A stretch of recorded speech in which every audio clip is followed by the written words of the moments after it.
8. Hello everyone, welcome to our channel Zareen Asia. বন্ধুরা তোমাদের সবাইকে স্বাগতম জানিয়ে শুরু করছি আমাদের এবারের এপিসোড খুবই ধামাকাদার হচ্ছে, কারণ এবারের এপিসোড আমাদের সঙ্গে রয়েছে বর্তমান সোশ্যাল মিডিয়ার খুব জনপ্রিয় একটি মুখ, যে বর্তমানে কন্টেন্ট ক্রিয়েটর, ইউটিউবার, ইনফ্লুয়েন্সার এবং টিকটকার। তো সে আর কে হতে পারে আপনারা নিশ্চয়ই জেনে গিয়েছে। তো এবার আমাদের বিশেষ অতিথি জারিন আতিয়া। তো গাইজ আসলে হচ্ছে আমি ইন্টারভিউ দিতে এসেছি, আগের বারও কিন্তু আমি ইন্টারভিউ দিতে এসেছিলাম। তো ওনার সাথে আমার ইন্টারভিউ, মানে উনি যেভাবে আমার ইন্টারভিউ নিয়েছে, ওনাকে আমার খুবই ভালো লাগে যে উনি এত ভালো করে আমার ইন্টারভিউ নেয়। তো আসলে চলুন উনি কি কি কোয়েশ্চেন করে। তো আমার সম্পর্কে শুনে কিন্তু খুবই ভালো লাগলো। আচ্ছা ঠিক আছে, আমরা এই সব কথা না বাদ দিয়ে মূল কথা যাই। আচ্ছা, আপনি তো বর্তমান সময়ে খুবই জনপ্রিয়। আচ্ছা, আপনি জনপ্রিয় হলেন কিভাবে? এর মূল গল্পটা যদি আমাদের একটু শর্ট করে মূল ভাবটা যদি একটু বলতেন আমরা খুশি হতাম। তো আসলে আমার এইসবের রহস্যটা হচ্ছে এটা যে আমি ফার্স্ট যখন আমি আমার ইউটিউবে একটা ভিডিও ছেড়েছিলাম, মানে গানের, মানে কয়েকটা ভিডিও আর কি একসাথে ছেড়েছিলাম, একটা গানের, একটা নাচের, কিছু গানের, নিজের গান গেয়েছিলাম, মানে নিজে গান গেয়েছিলাম, নিজে নেচেছিলাম, সেগুলো ভিডিও ছেড়েছি এবং ওগুলা থেকে অনেকজন নাচ শিখেছে, অনেকজন গানও শিখেছে। তো এই জন্য ওই ভিডিওগুলো এত ভাইরাল হয়েছে। তো আমি ভেবেছি যে হয়তো আমার গাইজের এই ভিডিওগুলো অনেক ভালো লাগতে পারে। তো এই জন্য আমি এই ভিডিওগুলো ছাড়া শুরু করেছি এবং আলাদা করে আমার একটি গানের চ্যানেল খুলেছি এবং নাচের চ্যানেল খুলেছি। তো এই কারণে গানের এবং নাচের চ্যানেল খোলার কারণে হচ্ছে আমি এত বেশি ভাইরাল হয়ে গিয়েছি। তা আমি বলতে পারি না গাইজের এত বেশি পছন্দ কিভাবে হলো। আমি বিশ্বাসও করতে পারি না এখন পর্যন্ত যে আমি এত বেশি জনপ্রিয় একটা ইউটিউবার হয়ে গিয়েছেন। তো চলুন পরের কোশ্চেনটা আমি জানি। আচ্ছা আপনি হয়তো বললেন, আচ্ছা আমাদের সবাই জানার ইচ্ছা আছে, আচ্ছা আপনি যে এত ফেমাস, এর পিছনে কার বেশি অবদান রয়েছে এবং কে আপনাকে সাহস জুগিয়েছে, অনুপ্রেরণা জুগিয়েছে, যদি আমার বন্ধুদের একটু বলবেন। আসলে আমার পিছনে একজনের হাতই রয়েছে, শুধুমাত্র আমার বোন এবং আমার মা। তারা দুইজন আমাকে অনেক বেশি আর কি সাহস দিয়েছে। আমার মা আমাকে অনেক বেশি সাহস দিয়েছে, আমার বোন আমাকে অনেক বেশি হেল্প করেছে। তো এই কারণে কিন্তু আজকে আমি এই পর্যন্ত চলে আসতে পেরেছি। তো আসলে আমার বোন আর আমার মায়ের সাহায্যে আমি এখানে এসেছি। তো তার মা আর তার বোন যদি ভিডিও দেখে থাকেন, আপনাদের জন্য যে সে আজ এত বড়, এটা কিন্তু মানে খুবই একটা ভালো কথা। তো আপনাদেরকে আমরা খুবই শ্রদ্ধা এবং শুভেচ্ছা জানাচ্ছি। আচ্ছা, ফার্স্ট কোশ্চেন, আপনি তো এখন দেখছি ভালোই আপনার সাবস্ক্রাইব পেয়েছে। তো আপনি তো দেখছি আপনার সোশ্যাল মিডিয়ার লাইফটাকে আপনার পার্সোনাল লাইফে একদমই এক করছেন না। আচ্ছা ঠিক আছে, আপনি যদি একটু কথা বলেন আপনার মাসিক ইনকামটা কত?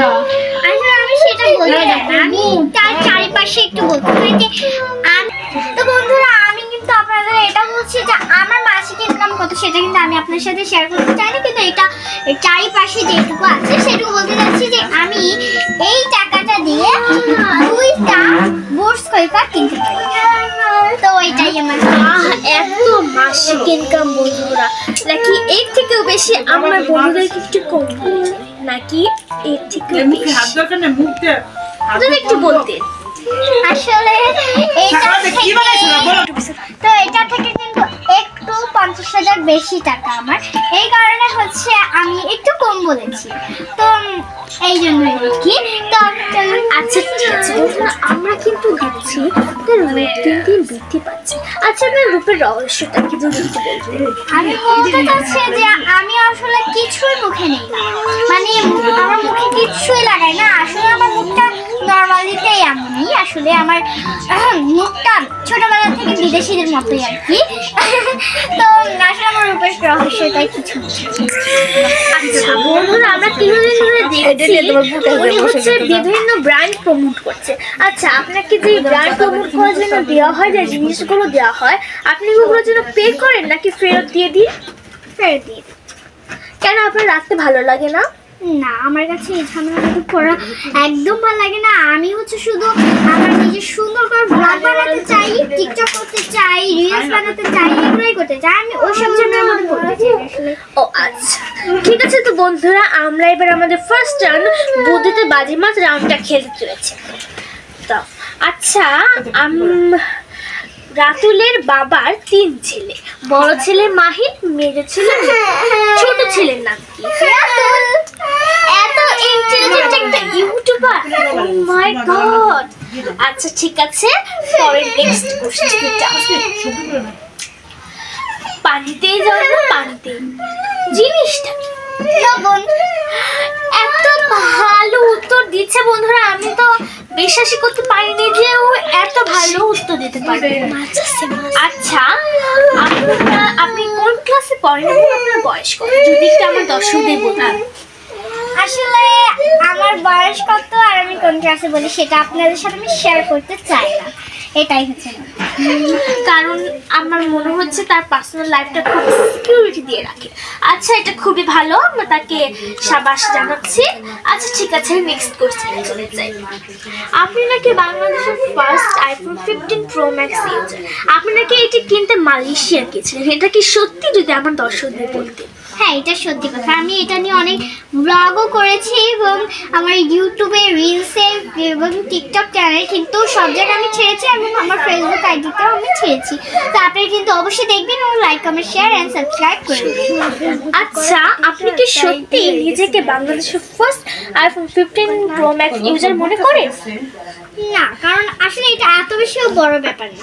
আমি কিনেছি, সমস্যা না, আমি কিনেছি, কিন্তু এটা এত বেশিও বড় ব্যাপার না, এই জন্য আমি এটাকে এত বেশি বড় ভাবে নিই না। আচ্ছা, আপনার যদি মনে হয় আমি নতুন একটি ফোন কিনবো, তাহলে কি আপনি পুরোনো ফোনটাকে সেল করে দিন নাকি নিজের কাছে রেখে দিন? না, ওটা আমি রেখে দিই, কারণ ওগুলো তো আমাদের পুরানো অনেক মেমোরিজ থাকে, ওগুলা আমরা রাখতেও পারি, এই জন্য আর কি আমি ওই ফোনগুলো রেখে দিই, সেল করি না।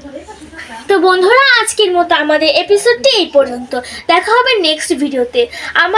আমাদের ভিডিওটি যদি ভালো লাগে অবশ্যই লাইক, কমেন্ট, শেয়ার করে আমাদের চ্যানেলটিকে সাবস্ক্রাইব করে দিয়ে যাবেন এবং পাশে থাকা বেল আইকনটিতে ক্লিক করবেন যাতে আমাদের নতুন ভিডিও লিংক সবার আগে আপনার কাছে চলে যায়। তো আল্লাহ হাফিজ, টাটা, বাই।